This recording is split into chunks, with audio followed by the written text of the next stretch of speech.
其实我想要再跟Kevin问一下跟社交媒体有关的问题。为什么会接在这个话头下面？是因为像这个 Alan 大海老师是做人工智能行业的，看上去非常的兴奋，也一直在介绍自己的产品，特别的乐观，很有进取心。但是呢，跟 Kevin 简单介绍一下，我在10年前呢是由一个传统媒体人editor 转行做了社交媒体。本身媒体行业就是被人工智能改造的。当时我认为我是很乐观的。那也是我刚刚看《失控》的时候，受到了技术和人文的双重的刺激，非常的有进取心。但是社交媒体发展到现在已经10年了之后，人工智能是一个原因，可能还会有一些经济的原因，还有一些是社交媒体本身的原因，就造成了像我。我是社交媒体的从业者，和我观察到的很多用户，大家其实没有那么乐观。比如说，在中国，像社交媒体的这个新的创新是越来越少的。在过去的10年，然后接着就是大家发现社交媒体中会有大量的噪音、信息的溢出，甚至有反制，还有网络的暴力，这些问题我们其实也并没有解决。所以我的问题是，人工智能，刚才您对我特别有启发的，就是我们把它当做合作伙伴。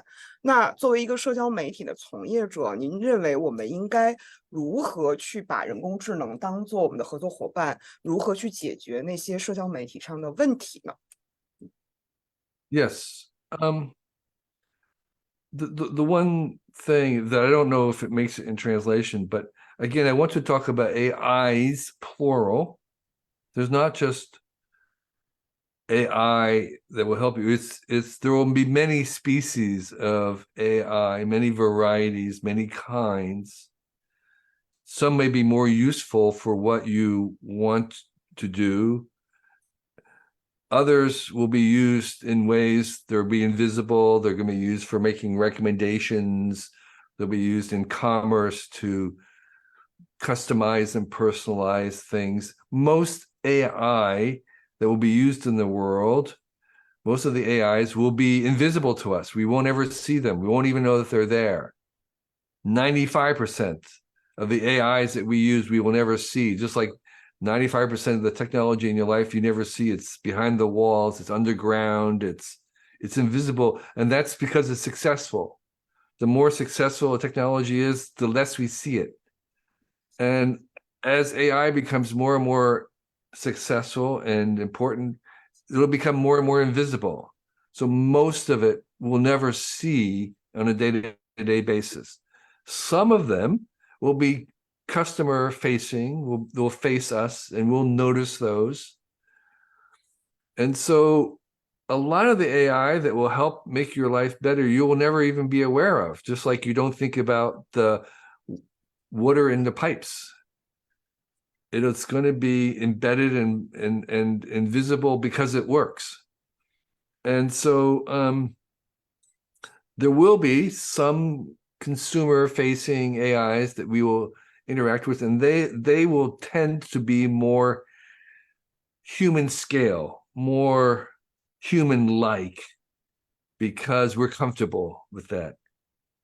The reason why the LLMs right now today are so amazing is because they have a conversational user interface, and humans are so conversationally oriented.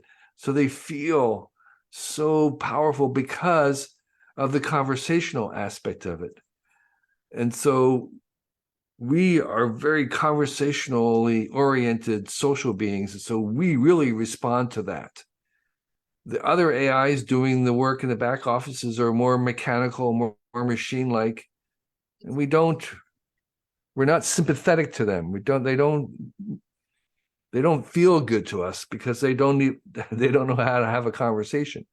And so I just want to remind us that again, there are many varieties of AI, many kinds, many types, and most of them we won't see and won't interact with. And a few that will tend to adopt forms that we're comfortable with.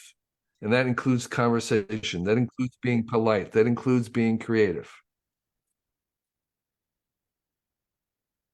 对，Kevin，谢谢。对，因为 Kevin 说的这个，我就突然想起来一个特别有趣的问题，我不知道这个大家现在用那个 ChatGPT 是怎么个用法，这个对吧？这个因为我用的这个习惯就是，虽然我知道它是一个机器，但是我每次跟它对话的时候，我像跟一个人一样普通人对话一样，我会用请或者会用谢谢，然后当他说，哎，他也会假装一个人，他说这个，比如说你提了一个问题，他回答之后，他会说，哎，我希望你在这件事上获得成功啊，或者怎么样，哎，你会很高兴。对，我觉得Kevin刚才讲的其实是特别有趣的这样一个现象，包括比如说我们给客户做的一些这个，比如说比较我们所谓的 AIGC 的产品也是这个，比如说Kevin讲到说很自然的沟通方式，对吧？我们不再用界面了，而是比如说 email 沟通，对吧？用户发了个 email，我会发现用户也是，他明知道这个是个 chat，是个 bot 的这个邮箱，他还是会说，请您帮我怎么样，特别有意思的一个事情。对，有人就说嘛，说是我为了防止未来 AI 统治世界的时候，他能对我好一点，所以我现在开始对他要有礼貌。开完我们随便瞎聊了一会儿。OK， 那达老师。哦，开了，刚才讲到，就说您是不介意有您的自己的虚拟的人的，然后呢，来帮助别人去做这个 partner 啊什么的，是很好的一个方式啊。但我想提一个可能略微有点尖锐度的问题，就是坦率说啊，我希望这个不会冒犯到您，就是我刚才讲了，我其实在最近才对《失控》这本书是五体投地的，并且开始推荐给别人，也因此我对您的另外2本书开始产生了兴趣。在之前我其实没有看它，坦率说，但是我发现我其实是可以通过跟 ChatGPT 对话的方式来读这2本书的。也就是尽管我已经购买了，但是我其实没有翻开，我是直接问 ChatGPT，Kevin 的这本书里讲了什么啊？那这个观点他是怎么解释的？这里举了什么例子？ChatGPT 全都知道，而且按照就是我用非常快的速度，我就把这个里面我想要知道的全都获得了。而这个过程其实很明显，您的书没有增加销量。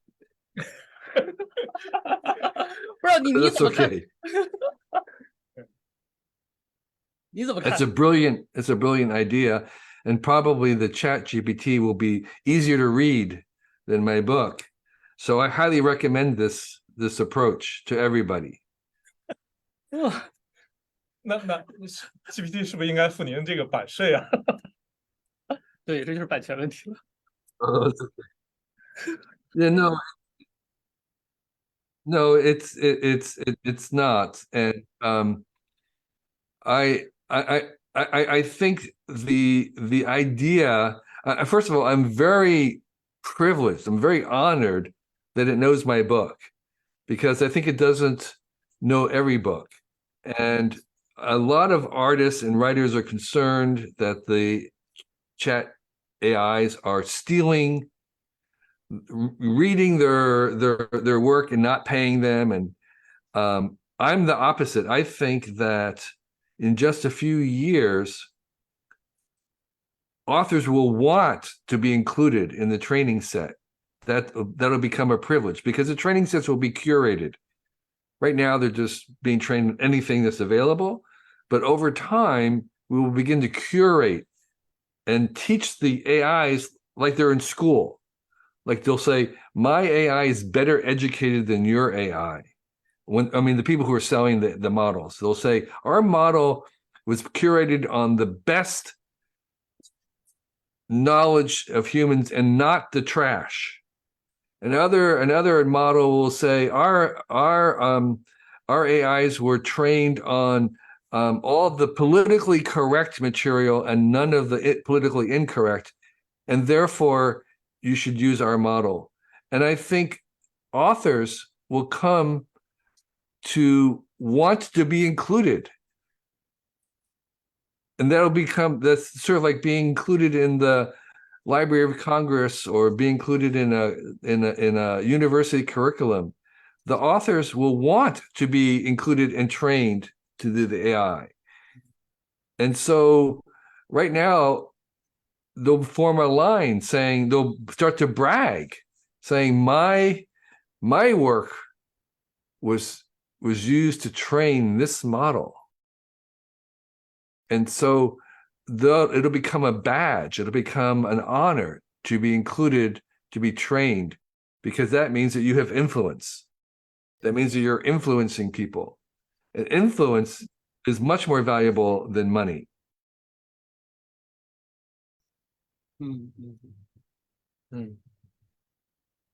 对，好，那今天我们时间也差不多了，这个我们跟凯文在一起，然后一起去畅谈了这个 AI 的这个过去、现在和未来。对对，那我想呢，这个 AI 呢，只是一个具体的一个落脚点，那其实可能大家更关心的呢是这个就是像坤坤老师说的这个技术和人性的这样的一个关系。对，那我就想起来这个13年前，其实那时候失控刚刚出版，中文版刚出版。然后那时候我陪 Kevin 去接受这个媒体的采访，然后我记得特别清楚，就是有一次Kevin 在回答采访的时候说了一句话，对我的冲击特别特别大，震撼特别特别大。那这句话呢，就是英文是humanity is in invention of technology， 对，翻译成中文就是人性是技术的发明。这个真的是这个当时很多媒体朋友没注意到，但是这句话就真的就像一道闪电一样击中了我。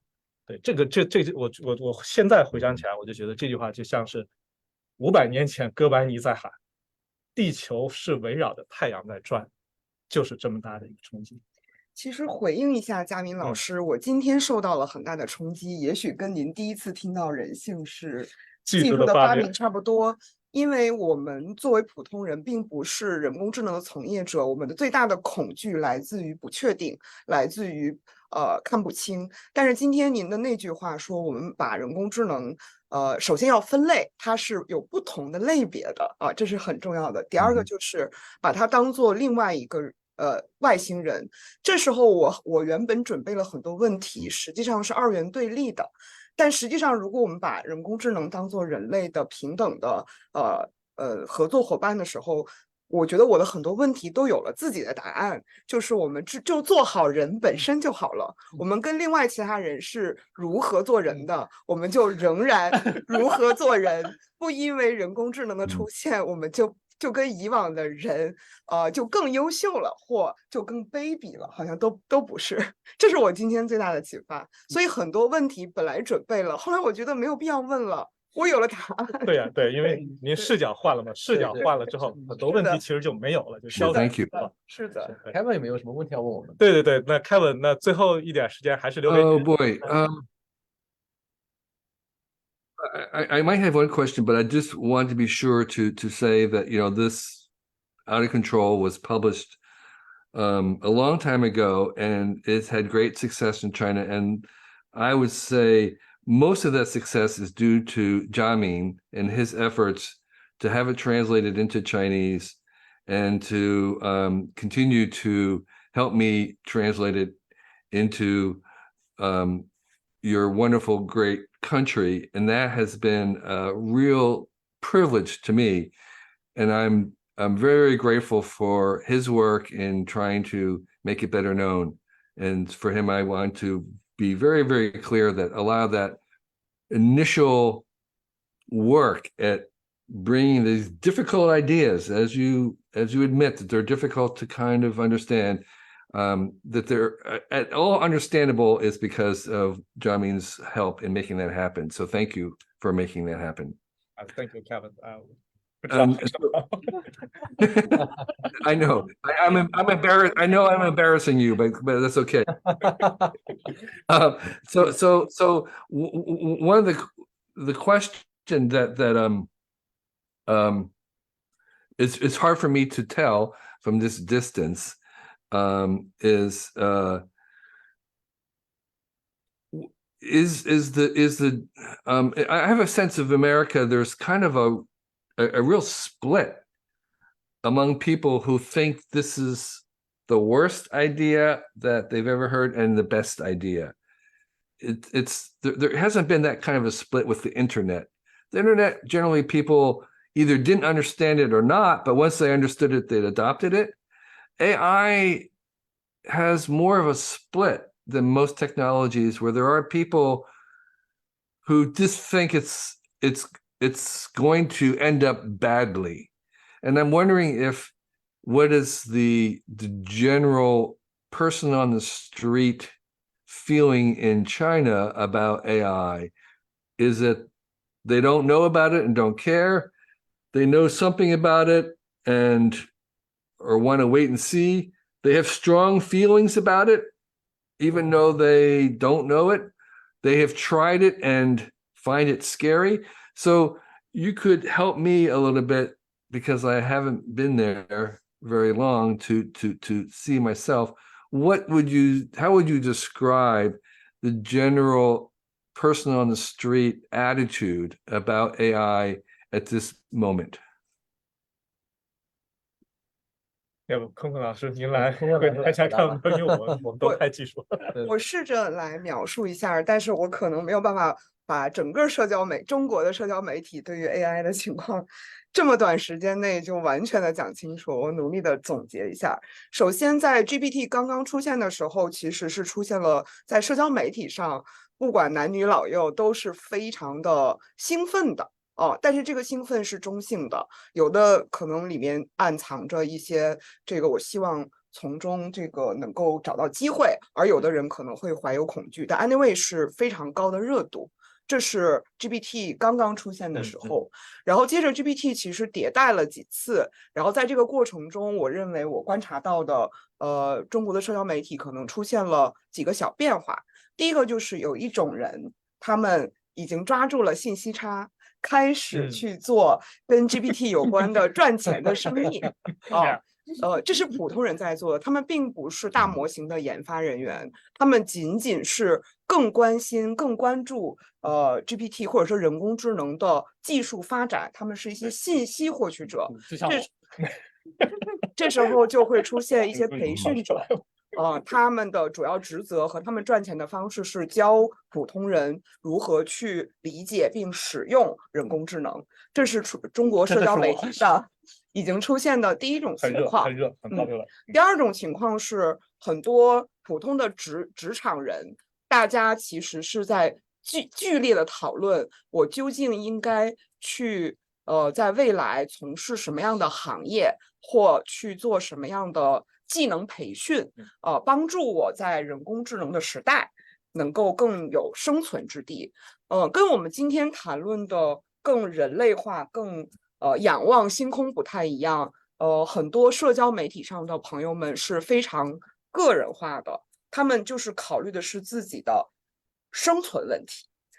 在这样的一个背景之下，所以很多人就会讨论说，我是不是应该去学习一些像社交或者说情感类很重的技能，而他们是不容易被人工智能取代的。我是不是应该停止去做一个设计师，停止去做一个摄影师了？因为他们这些停止去做一个工程师，因为未来我的这个工作将会失去了。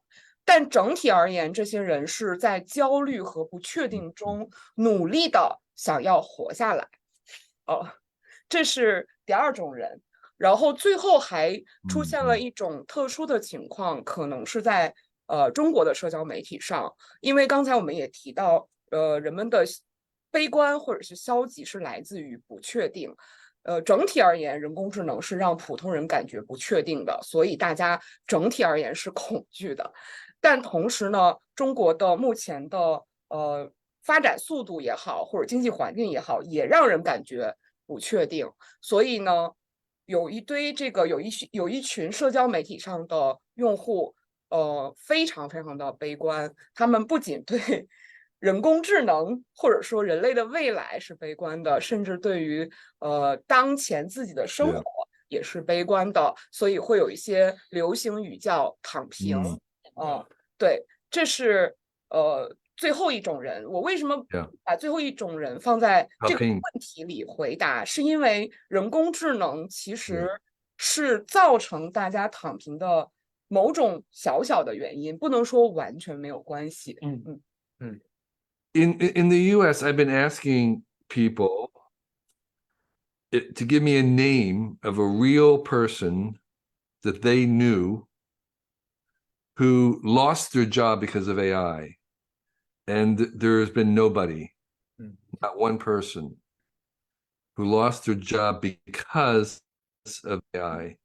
Someone told me that they thought that there was some real people in China who might have been fired because of AI, but they couldn't give me real names of a real person. It's always a friend of a friend of a friend. That doesn't count. I needed someone who knew somebody who lost a job. So are you aware of any real person that you know who has lost their job to AI?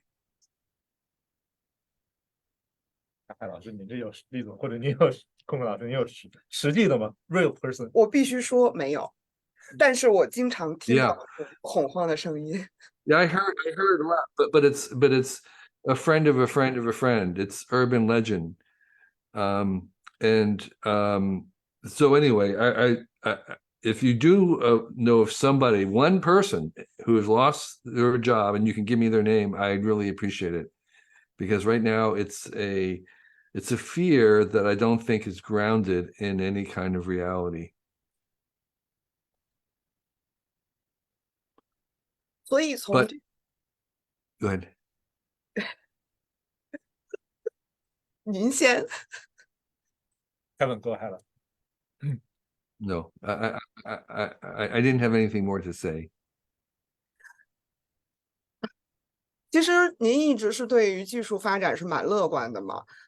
那我刚才也介绍了，对于普通的年轻人，在中国，大家可能跟您提到的美国人一样，很恐惧、很恐慌。不知道您有没有一些建议，给到这些很恐惧被人工智能取代，或者说被人工智能替代，最后丢掉工作，很担心这件事情的年轻人，您有没有什么建议，让大家重新乐观起来？ I think I would have two suggestions. One is, I think the antidote to fear is not courage, but imagination. Often people are afraid because they lack an imagination of what the alternative could be. They're kind of latched on to a very narrow sense of possibility. They can kind of either make it black and white. They can't imagine gray. They can't imagine so many other alternatives. And if they could exercise their imagination, they could imagine other ways, other possibilities. But the second thing I think that helps is to have a longer view. The longer you view, the higher, farther your horizon, the easier it is to be optimistic, because you understand that this is just a temporary setback. They did a study of children, and they saw that the children who were most optimistic would survive better as adults, and that you could teach children optimism. And the main thing that you're teaching a child is that setbacks are just temporary, that they can be overcome. And the longer you have, the bigger the things that can be overcome. And if you have a sufficiently long horizon into the future, you can overcome almost any kind of a setback. So if you and reading history is actually a really good way to have a longer view. You get to stretch out and to understand that things can be overcome, even horrible things. And so if you take a longer view, it's easier to be optimistic. So I would tell them to try to think about 10 years and 15 years when this time will be seen as the past, and whatever difficulties they have will be forgotten. 谢谢 Kevin 啊，谢谢 Kevin 的建议，谢谢这个就是谢谢用受到了中国话接纳就是要有诗与远方，是吧？不管对，是的。行，那 Kevin 那边也已经很晚了，这个非常感谢您今天跟我们在一起来对谈这个AI 的过去、现在和未来。那我们今天就到这里，好吧？然后感谢 Kevin， 感谢各位老师，感谢知乎知学堂，感谢电子工业出版社和Kevin， Good night， Good night， Yep. 晚安，拜拜。拜拜。Yep. 再见。